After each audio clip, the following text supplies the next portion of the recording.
Hello everyone, I am श्रुति गुप्ता और आज के वीडियो में हम देखने वाले हैं स्विच स्टेटमेंट। तो लास्ट वीडियो में हमने इफ एल्स से रिलेटेड प्रोग्राम्स डिस्कस किए थे। इफ एल्स क्या था वो भी हमने प्रीवियसली डिस्कस किया। आज स्विच स्टेटमेंट देखें तो यह भी एक तरह का सिलेक्शन या डिसीजन स्टेटमेंट है, जिस तरीके से हम इफ एल्स या इफ एल्स इफ का यूज करते थे। और इसमें मल्टीपल ब्रांचिंग की जा सकती है। जैसे इफ एल्स इफ में हम मल्टीपल कंडीशंस दे के चेक कर सकते थे और एक के बाद एक कंडीशंस वेरीफाई करता था और जो कंडीशन ट्रू होती थी वो पार्ट एग्जीक्यूट होता था। कुछ इसी तरीके से स्विच स्टेटमेंट भी है। स्विच स्टेटमेंट में हम क्या करते हैं, स्विच एक कीवर्ड है। स्विच कीवर्ड के साथ हम उस वेरिएबल को पास करते हैं जिसकी वैल्यू को हमें कंपेयर करना है। तो इस वेरिएबल की जो वैल्यू होगी उसको हम चेक करते हैं केस के साथ। तो केस भी एक कीवर्ड है। केस के साथ हम उस वेरिएबल की वैल्यू पास करते हैं, यानी उस वेरिएबल की वैल्यू अगर इस वैल्यू के इक्वल है तो इसके अंदर लिखे हुए स्टेटमेंट्स एग्जीक्यूट होंगे।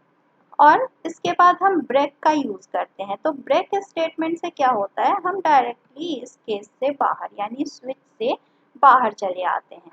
तो इस केस के स्टेटमेंट को एग्जीक्यूट करने के बाद हम इससे बाहर आ जाते हैं। इसी तरीके से केस में हम अलग अलग वैल्यूज पास कर सकते हैं। तो इस वेरिएबल की वैल्यू स्विच के साथ जो पास किया गया है, इस वेरिएबल की वैल्यू अगर ये है तो इसमें लिखे हुए स्टेटमेंट्स एग्जीक्यूट होंगे और उसके बाद ब्रेक से हम स्विच से बाहर आ जाएंगे, यानी एक ही केस एग्जीक्यूट हो पाएगा इसमें।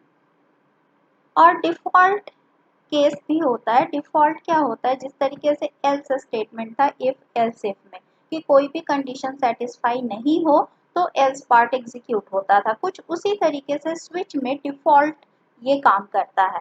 तो अगर कोई भी केस सेटिस्फाई नहीं होता है, किसी भी केस की वैल्यू मैच नहीं करती है वेरिएबल से, तो वहाँ डिफॉल्ट एग्जीक्यूट होता है और वो स्टेटमेंट हम डिफॉल्ट वाले पार्ट में लिख सकते हैं जो हमें किसी भी केस के न होने पर एग्जीक्यूट कराना है।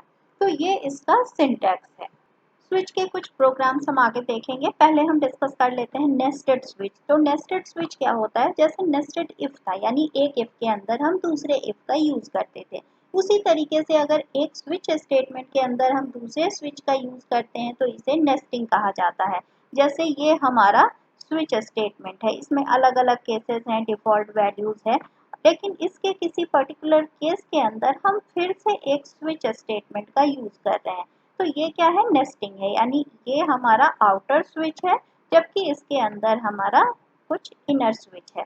तो अगर इस वेरिएबल की वैल्यू ए की वैल्यू 1 के इक्वल होगी तो इसके अंदर फिर से स्विच स्टेटमेंट एग्जीक्यूट होगा और ये पार्ट ये कोड एग्जीक्यूट होगा। तो ये नेस्टिंग कहलाता है।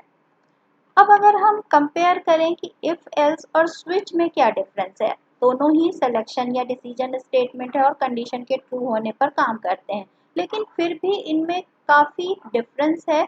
और कई जगह ऐसा होता है जहां हम स्विच का यूज़ नहीं कर सकते हैं, वहां हमें इफ एल्स इफ का ही यूज़ करना पड़ता है। तो ये बेसिक डिफरेंस अगर हम समझें तो इफ स्टेटमेंट में हम रिलेशनल या लॉजिकल एक्सप्रेशंस लिख सकते हैं, यानी वैल्यू ग्रेटर है लेस है ये हम चेक कर सकते हैं, या दो अलग अलग एक्सप्रेशन को लॉजिकल ऑपरेटर से कंबाइन कर सकते हैं। बल्कि स्विच में ये चीज़ नहीं की जा सकती है। स्विच में हम सिर्फ इक्वालिटी चेक करते हैं, यानी स्विच में जो हम वेरिएबल पास करते हैं उसकी वैल्यू किसी पर्टिकुलर केस के इक्वल है या नहीं, हम ये चेक करते हैं। और जब इक्वल होगा तभी वो पार्ट एग्जीक्यूट होगा। तो स्विच में सिर्फ इक्वालिटी चेक की जा सकती है, लेस देन ग्रेटर देन जैसे कंडीशंस नहीं दिए जा सकते हैं। फिर अगर सेकेंड पॉइंट की बात करें तो इफ में मल्टीपल कंडीशंस को इवेलुएट किया जा सकता है, साथ ही साथ कॉम्प्लेक्स एक्सप्रेशंस लिखे जा सकते हैं। तो अगर हमें एक से ज़्यादा वेरिएबल की वैल्यूज को लेकर कंडीशन देनी है या कुछ एक्सप्रेशन लिखना है तो वो हम इफ में कर सकते हैं। लेकिन स्विच में क्या है, सिर्फ एक सिंगल वैल्यू पास करते हैं, यानी एक सिंगल वेरिएबल की वैल्यू की इक्वालिटी को ही चेक कर सकता है। सेम वेरिएबल हम यूज करेंगे और केस में सिर्फ एक सिंगल वैल्यू ही हो सकती है, एक से ज़्यादा वैल्यू हम वहाँ नहीं दे सकते हैं, हर केस में सिर्फ एक ही वैल्यू होगी। इफ में रेंजेस हैंडल किए जा सकते हैं, जबकि स्विच में ये नहीं हो सकता है। हर केस को अलग अलग वैल्यू देनी होगी और उसके हिसाब से ये कंडीशन चेक करेगा। इफ में हम फ्लोटिंग पॉइंट या किसी भी डेटा टाइप को हैंडल कर सकते हैं, इंटीजर, कैरेक्टर, किसी को भी कंपेयर कर सकते हैं। जबकि स्विच में क्या होता है, जो हम केस देते हैं उसके साथ या तो हम इंट वेरिएबल पास करते हैं या कैर वेरिएबल पास करते हैं।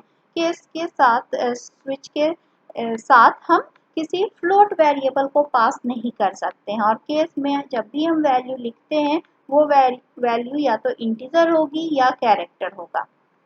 इसके अलावा इफ में एक से ज़्यादा वेरिएबल को हैंडल किया जा सकता है, जबकि स्विच में ऐसा नहीं है। ये हम पहले भी डिस्कस कर चुके हैं कि सेम वेरिएबल की वैल्यू को ही ये कंपेयर करता है स्विच।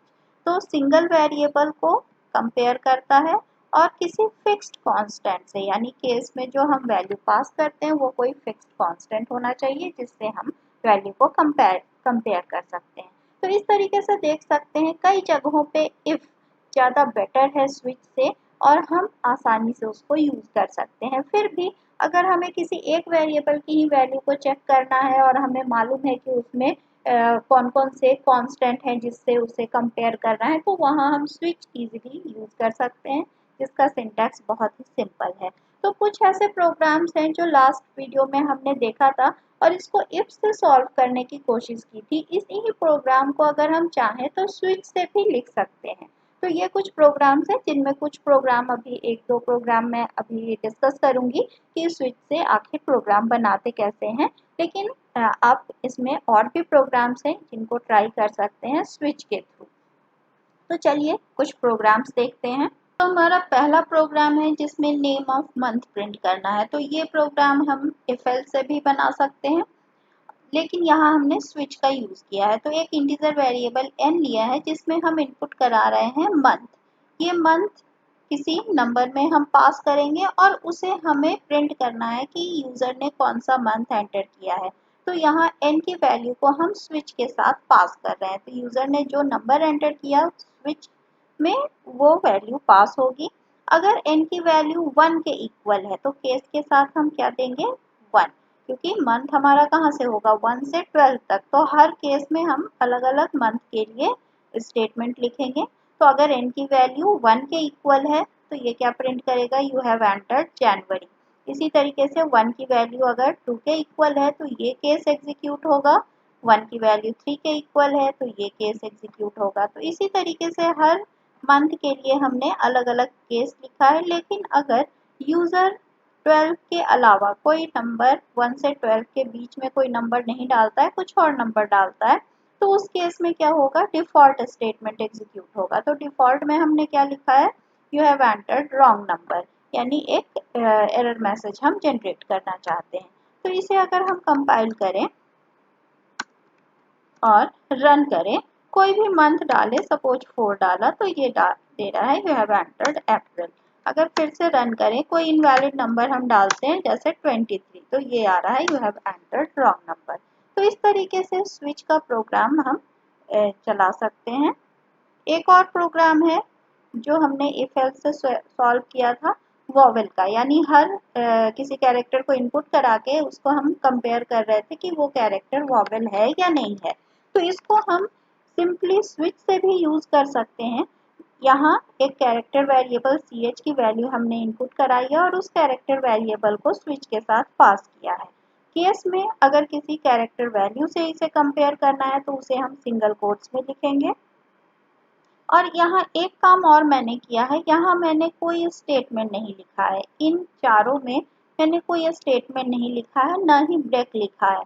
तो होगा क्या कि अगर ch की वैल्यू e के इक्वल है तो ये वाला केस ट्रू होगा, और इसमें क्योंकि ब्रेक स्टेटमेंट नहीं है तो इसके आगे के कोड एग्जीक्यूट होते जाएंगे और जब ब्रेक मिलेगा तब ये बाहर आएगा। तो हर केस में हमें ये स्टेटमेंट लिखने की ज़रूरत नहीं है। अगर हम चाहते हैं कि इन पांचों में से कोई भी ट्रू हो तो स्टेटमेंट यही एग्जीक्यूट हो।